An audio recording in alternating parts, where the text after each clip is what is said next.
ګرانو کتونکو علب خان شیرپوی یم کیمرامین را سره یاسر خان دی. یو وارې بیا باچاهان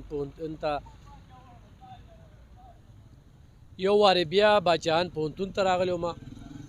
د وایس چانسلر میریټورس پروفیسر ډاکټر بشیر احمد صاحب سره مې لیده کاته وشو. بیا برسي را روانه ده او دې پېرې چې کوم دی نو د برسۍ تیاری را روانې دي. هغه شهیدان چې کوم قرباني ورکړې ده ورسره په پوهنتون کې وګرځېدو او خبرې اترې مو کړلې.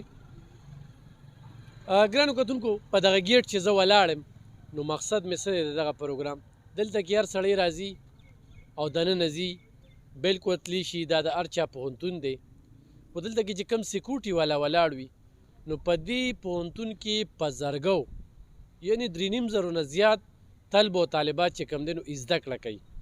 نو خو دوی تاسو لږه ودرئ یا تاسو تلاشي والي یا ستاسو دپاره چې کوم دی دننه نه انفارمیشن راوالي نو دا تعاون کوئ او څومره پورې چې سټوډنټان دي نو هغوی ورسره تعاون کوي.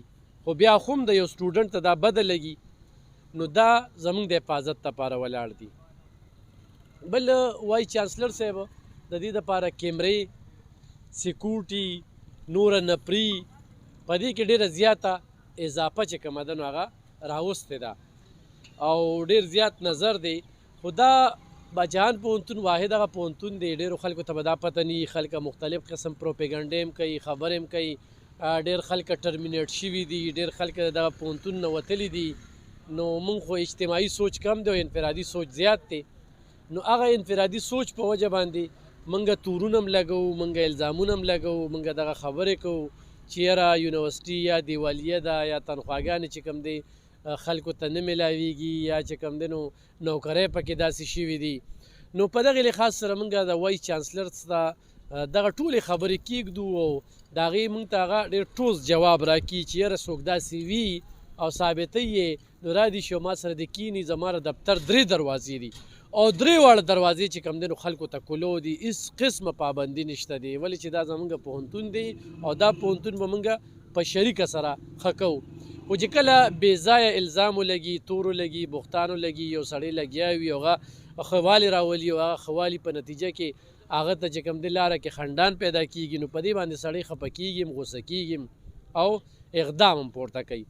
نو زه دې وخت کې چې کومه خبره کوم زه د چا سټی نه وینځم. دلته کې چې دا کم نوکران دي نو دا زموږ خادمان دي، هغه خو ویسي صاحب ولې نه دی، خو ویسي صاحب د 400 سیمې سره تعلق ساتي.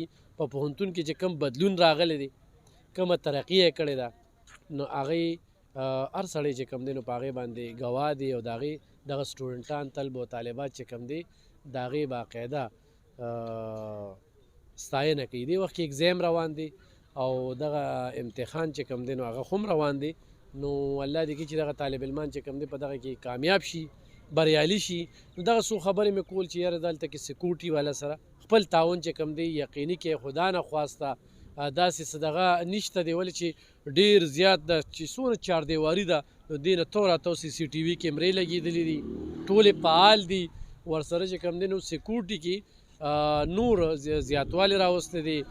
پولیس چوکۍ د دې ځای کې دا دې ځای کې پولیس چې کوم دی نو شاته دغه ځای کې وي په دغه پوهنتون دننه او باقاعده ګش هم کېږي او په دې هر څه باندې د وایس چانسلر صاحب نظر هم دی سهار نه واله او ماښامه پورې چې کوم دی په دغه پوهنتون کې موجود وي او په خپل ټایم باندې راځي. نو دغه څو خبرې مې در سره شریکولې راغلي نو موږ وایي چې پوهنتون مخې ته ودرېږو، څو خبرې در سره وکړو.